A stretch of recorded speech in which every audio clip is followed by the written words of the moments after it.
ladies. Hey. Welcome to Mom Proof, the art of being comfortable with being uncomfortable. We're back. Sandra, Kathleen. Thank you. I'm Jamie. Hello. We're in episode 2, season 3. This is really exciting. It is. I'm glad to be back. It and is. Thanks for I know I taking the missed it. time. I missed y'all too. Did. We've had a lot going on. I don't know these small things like, kids coming and going from college. I know. Remember why we're here? We sent our girls off. It's been over a year. They're now they're back in sophomores. their second year. And we want to share with parents what we're going through and how we can help. Yeah, and Kathleen's going to send her son off. Yeah, He's then about you're to going. go. Okay, you've got the year to Yep, prepare. I've got a year. Listen, there's this great podcast that will help you through the entire year. Yeah, check it out. I think we had a lot of great nuggets, okay? We did, and we learned from a lot of other experts. We in, did. parenting and We did. experience. And I'm noticing, not to just go right to it, but I'm noticing you're wearing your Staying Bothered shirt. For those of you that are watching, you can see it. And I know if you're not watching, you can't. Stay But bothered. I think we're staying bothered about this, but it's morphing a little bit, right? It is. It is. And staying bothered, the whole premise behind it is about doing something good with a certain passion that you have. It's not a negative. Like, we're passionate about parenting and continuing to learn. Mm-hmm. We want to grow so we can share that with our kids. And I think as we are kind of parenting adults now, we have to figure out different things. So sharing that with other parents, empty nesters, and those that have shipped them off is important. I mean, boundaries with our adult kids. That's how do you do that? Hey, you have more experience for sure on that, but it's interesting to watch them go from, and this is what I think you wait for as a parent too. This is kind of the most beautiful part, is when they can become your friend. And we have daughters, at least the ones that we were speaking of most prominently in the beginning of our podcast. Jamie has many other children, and some are male, some are female, and we have males too. Yeah. But isn't it neat to watch them now just really respect us, but also be with us as a friend, but still come to us when they need some support, decision-making, boundaries, and so forth. I mean, Ray had a darn, the alarm's going off. The fire alarm keeps going off in their apartment. Like this morning, I got a text at 6 a.m., Mom, I've been up since 4 a.m., the alarm. And I'm thinking, what do you want me to do? Who can I call? And she's like, I'm just venting, which was so cool. That is cool. Because you immediately want to call the office, don't you? I Pay him for this. But it was cute because she was just venting and she even thanked me later. And it's neat to have them get to this new phase. So how can we, though, step up? Is that even the right way? How do we grow to keep being a great role model for them, but also just to be with them and not have to teach all the time? I must say, it's a nice break. You can just be. You don't have to always be, I'll say, on guard. Yeah. I felt like when kids were in school, I was always on guard, on point, making sure they were staying out of trouble and alive. But it's very stressful doing that. So to step back a minute and just say. But even at a younger level, don't you think it's healthy to allow them to struggle? Space? Because, I mean, that's something, one of my takeaways was I was always trying to resolve stuff to avoid that mistake that she was going to make. Like, and you had the forethought to see it coming. Over communicating, like, oh, don't forget you have to do this so this won't happen. And I'm catching myself with Colin, and I have to stop myself. It's like, I'm not going to do that. Good reminder for me. I'm not going to tell him, don't take your bus pass out of your backpack. Because you will never see it again. Biggest takeaway in all the thousands of dollars I've spent on rehab and messing up my kids. I'm sorry. No, they are human. Who they are because of it. But honestly, is to let those kids fail. Our kids have got to fail. We cannot rescue them. And there's a whole generation of parenting that I would say is, in the late 2000s. That really, we just didn't let them fail enough. No. And now they're paying for it. Well, but I think also, that those kids seem to be more aware that they got coddled. Like whatever that is, I don't know, whatever generation it is. We can do a whole episode on that. Right. Gen X, Gen Y, Gen Z, millennial. But I think some of those young adults that are now maybe in their 30s, they're looking at that and they're catching themselves. I think they realize there was a little bit of like safety net continuously. Remember we talked about not only is there helicopter parents, but now there's lawnmower parents. That scares just me. Rolling right over. What's next? What do you think's next? Hopefully just the like. No, come on. There's going to be a name. You want me to make the name? Yeah.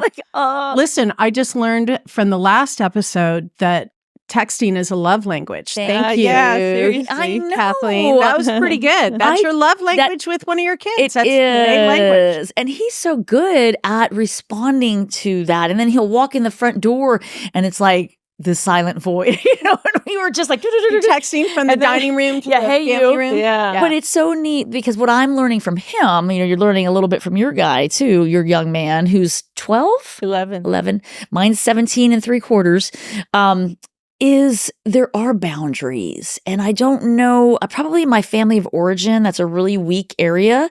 And I learned more about that through my Enneagram. And we talked about that last episode. If you haven't done an Enneagram, it's not too psychological. Like I feel like it's really grounded in just years and years and hundreds of thousands of people and personality analysis where you just see strengths and weaknesses and you can do something about it if you don't like what you see. But what I'm learning is he's teaching me boundaries like don't over-involve yourself because I feel helpless when you do that. And there's an old psychological thing we learned is a terminology back in the day when I was in college becoming a therapist, and it was learned helplessness. And we teach a lot of our kids this, that you're not capable of doing that. You can't do it because we're reminding them we're constantly there. We're picking up their mess. We're doing it for them. And that is a real big lesson for me. And this one's teaching me it. I mean, he's telling me like, yo, I'd rather fail than have you there telling me not to fail or helping me not fail. I think things are coming full circle. My parents didn't bail me out of anything. No, right? No, you got a flat tire. AAA was not going to help my ass out. I had to call Anthony Zygmunt. Like I had to be resourcewful. Nobody I thought you were going to say I fixed it myself. Like, well, for sure. I can, but listen, use your resources. That's right. You had a good call. Only if there was a payphone close by. Payphone. Good one. Yeah, exactly. Now that I think about it. No phones, man. I did carry a can of Fix-A-Flat in my car. Oh, remember that? Little spray thing? Yes. But see, you're right. So I think there's a whole group of parents that want to fix. And as parents and what we've been through, we would strongly suggest to other parents to be careful with that. Totally. Be quiet, listen more. Quiet. Yeah. Let them fail. Yeah. Be there. I think it helps them because, I've proven it just real quick, like with Colin, for example. He doesn't like to get up. There's always a fight in the morning. But so I started to go to yoga early in the morning. I leave an alarm for him and I get home and he's dressed, teeth brushed, hair brushed. That's a hack. Man, that's a hack right there. A good one. If I'm home, he will not get up. There's a couple things going on there. You're getting to work out early. He's doing it on his own. Yeah. Are you going to parenting HCI? lesson? Right no, there, Yoga 6. Okay, but still. Plug, you're welcome. Shout out. But yeah. That's so good. So I was like, that's proven that if I'm there, he's like, takes his time. But if I'm gone, he gets up and he does it. And I was like, see, he can do it. It's just I'm keeping him. What does that say about us? I mean, let's go back to your Enneagram for a second. Do us a favor, Sandra, if you will, if you can. Can you see the traits of the 7 that you've learned? And I know we're still studying it, but what have you found? Does that describe a 7 that you had to work hard to not be a 7 right there? Because by the way, the Enneagram, the whole purpose is to be less of that number. Right. Yeah. This is the really tricky thing. When you take our friends and family, take the test. Yeah. This is about growth. It is. Understanding who you are and why you are because of oftentimes childhood traumas. Correct, ma'am. So what do we do with that? And we all have them. I don't know of anyone that doesn't have a childhood trauma. Yeah, I mean, trauma could be right. Stumping your toe. It could be, and you never forget. And you never forget. Remember that one time I stumped my toe and I couldn't walk for a week? That's a trauma. Remember that one time at band camp? But what do you think? Like on the I think it's because my it's just going back to that. I don't want to control. Basically, is like I want to be able to control to make sure that it happens, and just letting go that it's not going to be the end if I just let someone else take the lead. Yeah. So just sit back and watch it happen. Oh. And it's actually, that was a big lesson for me because I'm like, wow, it's so much easier just to let go. And like Jamie said, you not only got something for yourself because you actually get the yoga in, plus I know you work out on top of that, but also he's building capacity and autonomy. Yeah. And let's just say, shout out as a single mom. Oh, girls. It is not easy. Good job. And I think a single mom of boys is, I'm not going to say particularly different or difficult. But it could be. It could be. It could be. It could be. And I think you're playing the mom and the dad of being strong and being morning routines are not easy. Yeah. We know that of an adolescent. Yeah. I'm going to get you a cape. Yeah. I am. I feel it. Yeah. No, but I think it's been like really helpful. Like, Kathleen getting us to do the Enneagram. I had done it before, but just kind of skimmed through it. And I go, oh, that's who I am. But it wasn't until she pointed out, well, you kind of want to like work on some of these other things you don't have to be that. That's right. It's so interesting. You know what I realized too, and I've been in reinventing myself. Not before I was just the charity person and the author. Now I'm someone different. And this is making me realize that I get to be someone different. Ooh. By just changing some of those traits. I don't have to be the same driven, always needing things to be right, always super kind to everybody. Yeah, that's never going to I like being super nice. Yeah, you don't want to be mean. I do. Mean. But isn't that interesting to think about reinventing? That's such a beautiful way to say it. Tell us it feels more. really good. Yeah. That's what I'm doing. I'm reinventing myself. And I want my kids to see that you can do that too. And I don't even know. Yeah, I've gone through divorce. I, got 2 kids out of the house and I have older kids. So they come back. Yeah. And dealing with being a single parent and really doing it all on your own, it's not easy. Yeah. But you know what's important about that, as you were saying that? It's really good too for, I think, as far as modeling, when you talk about modeling for your children, is that maybe your child has a tendency to do something all the time and they're like, that's just who I am. Yeah. I'm always late. I don't do my homework. Boom. I'm always in trouble. Good one, so Sandra. They label themselves. Yeah. So what about like saying, no, well, you don't have to be that. That doesn't have to be owning you. it. We could give an example. Yeah. Hey, you know how mom does this and not always in the best and how we're all annoyed by that behavior that mom does. I'm in the car, we're in a line, I'm freaking out. Oh, I thought you were talking about me. Yeah, right. Kids, yeah. Mom, don't put one more quote on the wall. Okay. So we own it in front of them. That's a great way to say, so you're not the kid that doesn't do homework. You don't have to be the kid that can't get up on time. Right. The kid that doesn't make the good grades. Yeah, good one. I like it. Reinventing ourselves. Peeling back layers. Yeah. So take the Enneagram test. Enneagram. I want to see people post it on our Insta. Yes. I'm so curious. So remember, the one that we have found that is really lovely, you can take it online for free, and there's a great analysis that comes with. And then, of course, there's more reading. Once you start Googling it, you're going to die. Because you're like, no, there's too many books on the Enneagram. But go way down a rabbit hole. Truity.com. Truity. Truity. We're plugging Not Trudy. Not Trudy. Trudy's, the restaurant. I do remember Trudy's. I missed that. There's not even one left, right? No, I don't think so. Trudy's, those margaritas. They used to have one on Mexican martinis. Mexican martinis. They were like the first. They were. Okay, sorry. That's like circa 1989. Not that we're that old. So what do y'all think about, though, we talk about the kids and we're modeling. What about when you see things that you feel like you model wonderfully? Setting boundaries, working on your finances, saving for, you feel like you're modeling adulting really good. Yeah. And then you're not seeing it sink in. When does it, I'm still asking because I have one at home. They're not at the home. You're still modeling, teaching. Maybe they're not getting a job right away. Maybe they're not pursuing their career goals.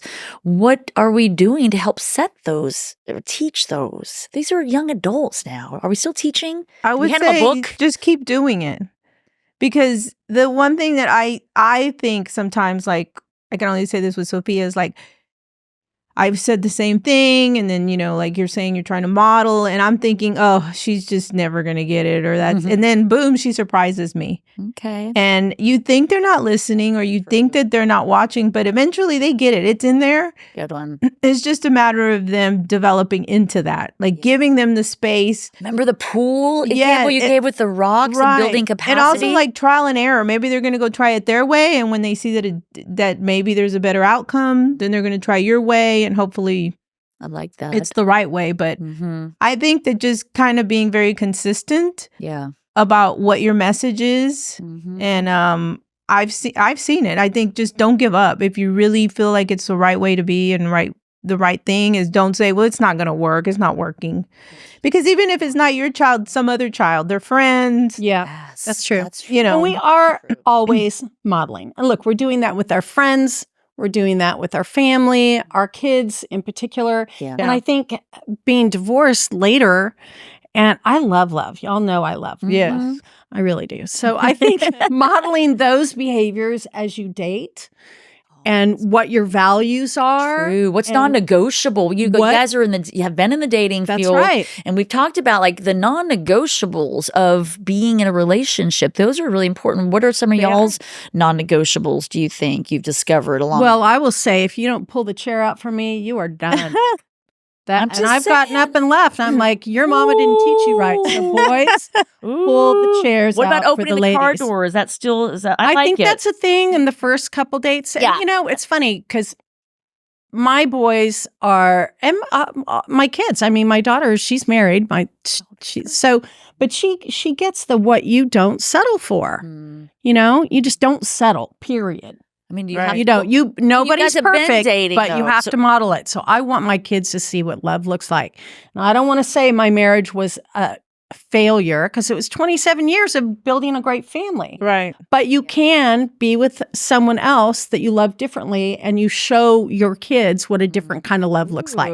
So I think that's really important. Good. In my later parenting years is to say, hey, this is what love looks like, and don't settle. Yeah. So, and it goes back to that, your values, right? It does. That's what you have to teach. It does. And I did see an episode on, or listen to Jay Shetty, and he actually said something to that effect of how, when you're in a relationship with someone, and then people say, oh, well, they've changed. And he's like, you're supposed to change. That's right. The thing is that you have to change with them. And then you want your partner to change because you don't want them to stay the same. Right. Right. And I think that's something like even your relationship with your children or with, like you're talking about in dating, like, I guess like a big non-negotiable for me is just like respect, have respect for the way you speak to me or the way you treat me. Yes. That's really important because that's what my son's going to see. And I don't want him to turn around and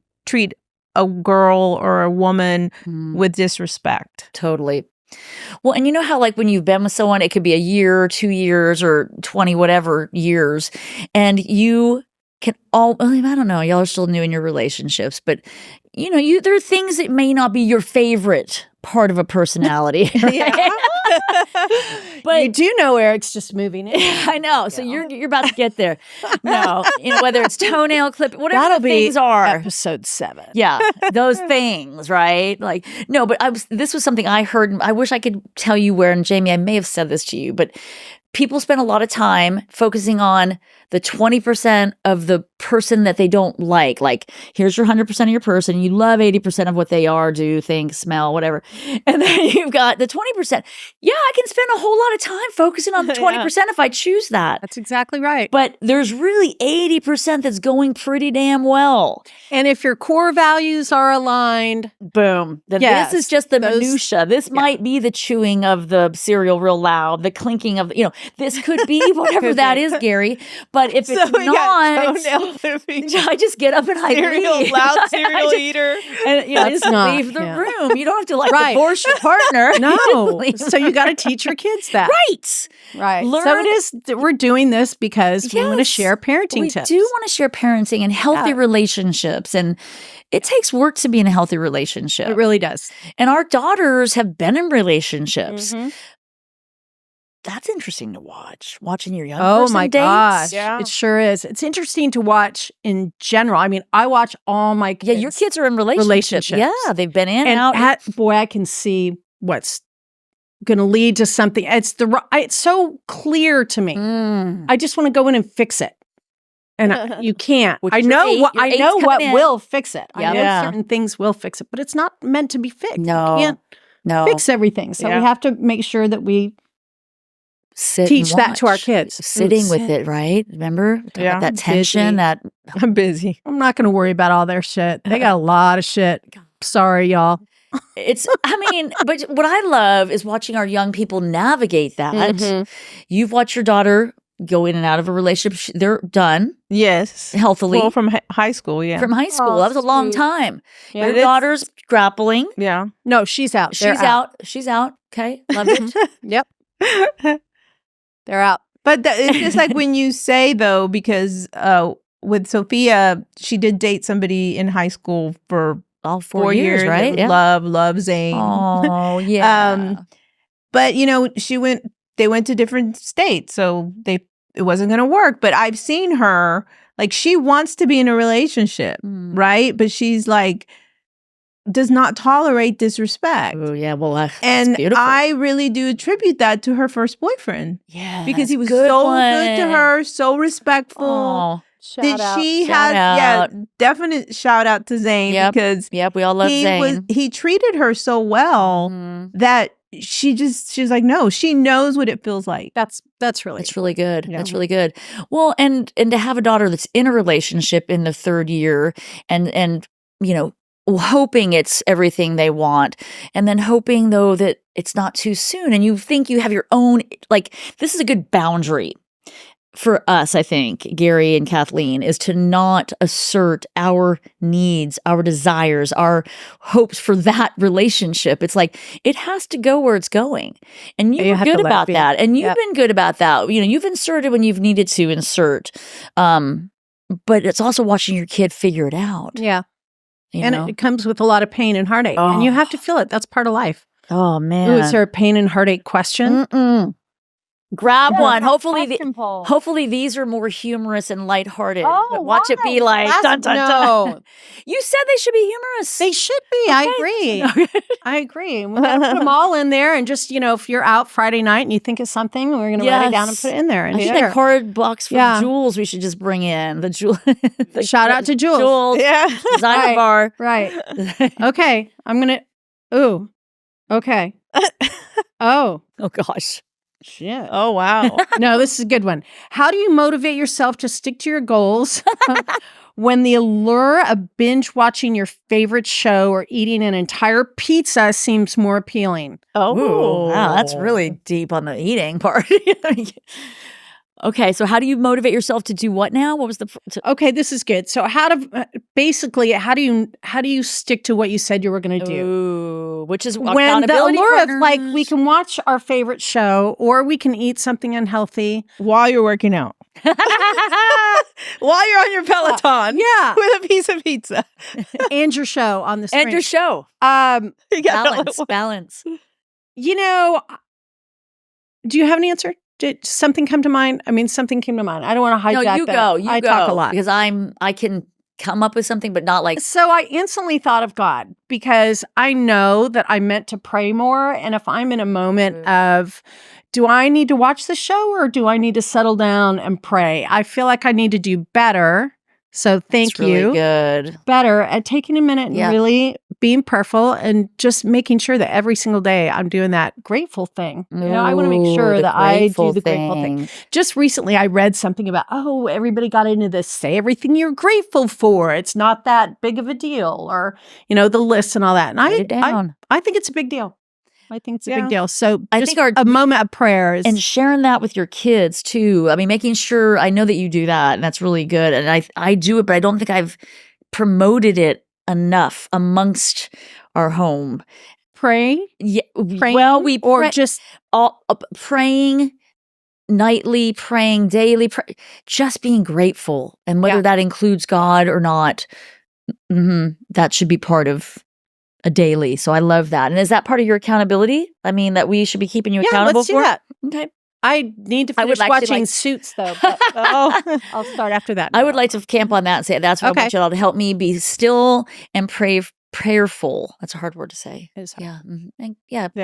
Mm-hmm. I think mine would have to be I am very disciplined. So if I say I'm going to do something, you are 99.9%, but how do you stay motivated? Ooh. That's the tough one. It's just, you just do it. Honestly, it's like, I don't even think about it. Don't even think about it. If you have to do something, then just don't sit. Don't give yourself a second. Just do it. Like get up, get dressed, or get up off the couch. Don't dwell on it. That's right. Ooh, no dwelling. Right.